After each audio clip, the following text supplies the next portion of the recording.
عودة العلاقات بين الشعب السعودي والشعب المصري واللي انتوا هتشوفوه في الواقع هيبقى غير المواقع. والآن مع المفاجأة الكبرى. فاحنا النهارده كنا عند الشيف ابو ياسر العجيلي في المذنب في القصيم عشان نعمل اكله مشهوره جدا اسمها البخاري. كمية الزيت، كمون حب وكمون مطحون وشوي كركم، فقط هذه بهارات البخاري. طبعا عندنا الجزر راح نحط نص الكمية. الآن بعد ما تحمر معنا الجزر نحط الزبيب الآن. مركز يا معلم، يلا حد ما يتنفخ عندنا نطلع حبة الزبيب كبيرة وبعدين نطلعه برا ونحط اللحم. والزبيب جاهز نطلع. الشيف خايف.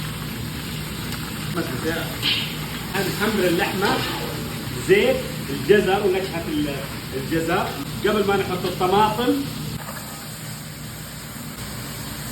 يلا حط البصل، انزل كله، انزل على طول. يلا انزل، اخبط اعمل كده بالحلق. خلاص يا معلم لسه تتعلم ان شاء الله. بهارات انزل فيها؟ نزل بهارات كلها؟ لا ربعها. ايوه كلها يا اخويا. يلا اخلص بس.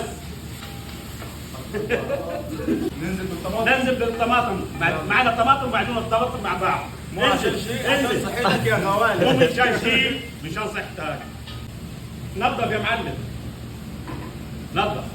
ايوه كده معلم، هتتعلم ان شاء الله. ان شاء الله تتعلم باذن الله. الله اكبر. روح حط ميه.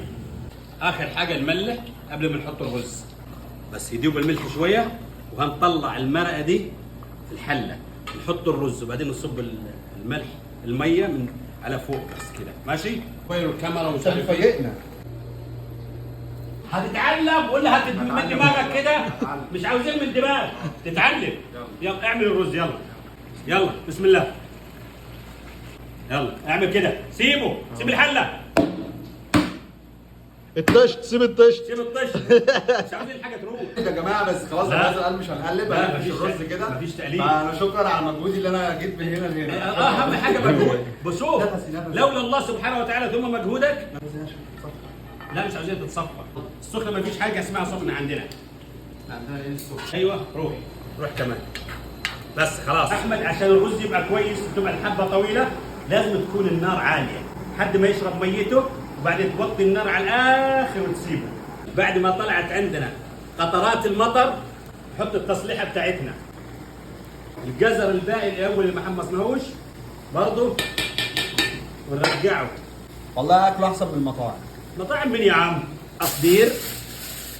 في امان الله. نص ساعه ان شاء الله نلتقي. والان مع المفاجاه الكبرى. ناخذ التصليح